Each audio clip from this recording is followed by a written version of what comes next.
পাগলি রে ভালোবাসা অমর হবে পাগলি রে আমি থেকে গেলাম তোমার কাছে। প্রথম থেকে তো ছিলি ওর কাছে, তাহলে মাঝখান দিয়ে তুলিকার জীবনটা নষ্ট করার মানেটা কি?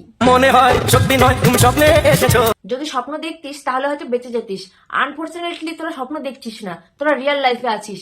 আর এখন পাবলিক তোদেরকে সার্ফেক্সেল দিয়ে যেরকম ভাবে ধুচ্ছে, নিংড়ে নিংড়ে ঘষে ঘষে, এরপর যে আর কি কি অপেক্ষা করে রয়েছে তোদের জন্য সেটা বলা যাচ্ছে না। অনেকদিন তো ভেজা বেড়াল হয়ে কাটালে সোশ্যাল মিডিয়াতে, এবার এসো খোলস ছেড়ে বেরিয়ে এসো। কারণ তুমি সোশ্যাল মিডিয়ায় এসছো জাদু, তার উপরে আবার একটা মেয়েকে বিয়ে করে 1 বছরের মাথায় আরেকটা বিয়ে, তাও আবার লুকিয়ে লুকিয়ে। এগুলো তো সোশ্যাল মিডিয়ার মানুষজন মেনে নেবে না, তাই না? পাবলিক তোমাদেরকে এবার রাম ধোলাই দেবে। রূপকথার মায়াতে আমাকে বেঁধেছো। হ্যাঁ, তোকে তো রূপকথার মায়াতেই বাঁধতে পারবে, কারণ রিয়েল লাইফে তো তোকে আর বাঁধতে পারবে না। কারণ আগের যে বউটা ছিল তুলিকা, সে তো এই মেয়েটার থেকে কম সুন্দরী ছিল না, সেই তোকে রূপকথার মায়াতে বাঁধতে পারলো না। আর এই মেয়েটার কি বাঁধবে? ছাই বাঁধ। 2 বছর আগে ডিভোর্স হয়ে গেছে। কাকিমা, আপনার ছেলে মেয়ে শেখানোর স্ক্রিপ্টটা একটু ভুল হয়ে গেল। ডিভোর্সটা 2 বছর আগে হয়নি, 2 বছর আগে তুলিকা চলে গেছিল। তো ডিভোর্সটা হয়েছে গত মার্চ মাসের 6 তারিখের পরে গিয়ে। আর এই প্রমাণটা তুলিকা নিজের ভিডিওতে প্রমাণ সহ দেখিয়েছে। 4 মাস ধরে তাকে বুঝিয়ে একটা মেয়ে দেখে আমি বিয়ে দিলাম। ও আচ্ছা, 4 মাস ধরে বুঝিয়ে সুঝিয়ে আপনার ছেলেকে বিয়ে দিলেন। তা কাকিমা বলছি, তুলিকার সাথে সম্পর্ক থাকাকালীন আপনার ছেলের স্টোরিতে ওই মেয়েগুলোর ছবি কি করে আসলো কাকিমা? সাথে আপনার এই নতুন বৌমার ছবিও ছিল। বলেন কি?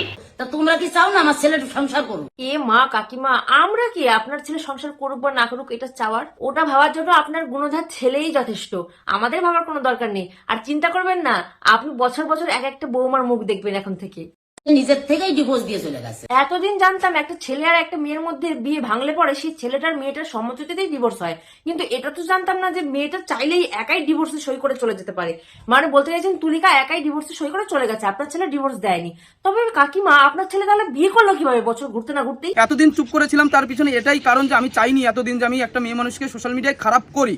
কারণ কি আমার বাড়িতে বোন আছে। আহা, কি ভালো মানুষ রে। তো তোর এত ভালো মানুষটা এখন কোথায় গেল? এখন তো সেই সোশ্যাল মিডিয়াতে এসেই বড় হুনুর মতো সেই মেয়েটার জীবন নিয়েই কাটাছেড়া করছিস।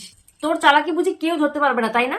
এতদিন মুখ খুলিসনি কারণ তুই জানিস এতদিন যদি তুই মুখ খুলতিস তাহলে তোর জীবন নিয়েও কাটাছেড়া হতো, আর তোর দ্বিতীয়বার বিয়ে করাটা হতো না। আর এখন তো বিয়ে করে নিয়েছিস, তাই বড় হনু হয়ে গেছিস। তুইও ভালো করে জানিস এখন তুই বিয়ে করে নিয়েছিস, তোর জীবনটা নিয়ে যতই কাটাছেড়া হোক না কিছুর জন্য, এখন তোর বর্তমান স্ত্রী তোকে ছেড়ে যাবে না। কিন্তু সেই মেয়েটার জীবন নিয়ে যদি তুই কাটাছেড়া করিস, সেই মেয়েটার জীবনেও বিয়ে হবে না। তো আজকাল ও যা শুরু করেছে আমি আর সেই জিনিসটা না তুলে ধরে পারলাম না। হ্যাঁ, শুরুটা যে কি করেছিল সেটা আমরা সবাই দেখতে পেয়েছি। তোমাদের বাড়ির থেকেই 3টে ভিডিও পর পর এসেছিল। প্রথমে তোমার মা তোমার বোনের চ্যানেল থেকে আসে, তারপর তুমি দুটো ভিডিও ছেড়েছো তুলিকাকে ছোট করার জন্য।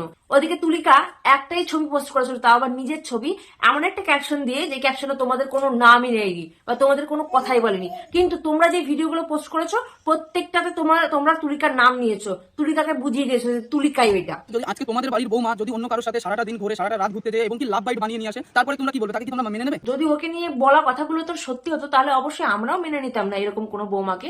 তবে এক হাতে তো তালে বাজে না, তাই না? ওর পক্ষ থেকে যে কথাগুলো এসছে যে তুই নাকি লেপের তলায় শুয়ে শুয়ে নানান রকম মেয়েদের সাথে চ্যাটিং, ভিডিও কল, বউকে পাশে শুয়ে রেখে বাথরুমে গিয়ে ভিডিও কল, তাহলে এগুলো কি বলবি তুই? এরপরেও তুলিকার বাড়ির লোকই বা তোকে কেনই বা মেনে নেবে তুলিকার বর হিসাবে, বা তুলিকাই বা তার বর হিসাবে তোকে কেনই বা মেনে নেবে বল? কিন্তু তার একটাই কথা, আমি তোমার সাথে সংসার করবো না, আমি তোমাকে ডিভোর্স চাই।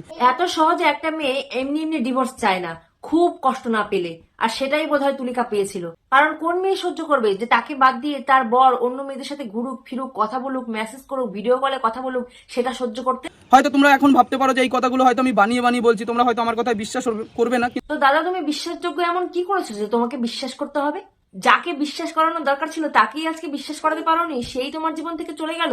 আর আমরা তোমাকে কি আর বিশ্বাস করবো বলো? কিন্তু আমার কাছে সব প্রমাণ আছে। এতদিন টিভিতে সিরিয়াল সিনেমা দেখে এটুকু বুঝেছি যে সত্যকে সবসময় চাপা দেওয়ার চেষ্টা করা হয়, আর আজকে তোমাকে দেখে রিয়াল বুঝতে পারলাম সত্যি সত্যকে চাপা দেওয়ার চেষ্টা করা হয়। দেখো, তোমার মনে যদি ভয় নাই থাকতো তাহলে তোমার কাছে এত রেকর্ডিং, এত ভিডিও, এত প্রমাণপত্র থাকতো না।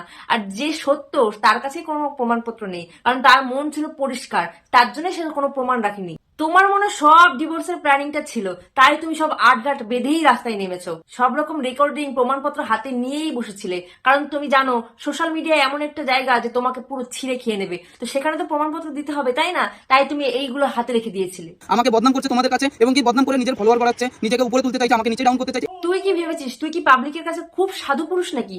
যার বোন জাঙ্গিয়ার মতো ড্রেস পরে রাস্তায় পথ দুলিয়ে বেড়ায় আর তার পেছনে দাঁড়িয়ে তার দাদা হাততালি দেয় আর সাপোর্ট করে, সে কি পাবলিকের কাছে খুব ভালো একটা সুপুরুষ? আর রইল বাকি তুলিকার ফলোয়ার্স বাড়ানোর কথা, সিম্পাতি নেওয়ার কথা, তাহলে 2 বছর ধরে কিসের জন্য ওয়েট করছিল তোর বিয়ে করার জন্য?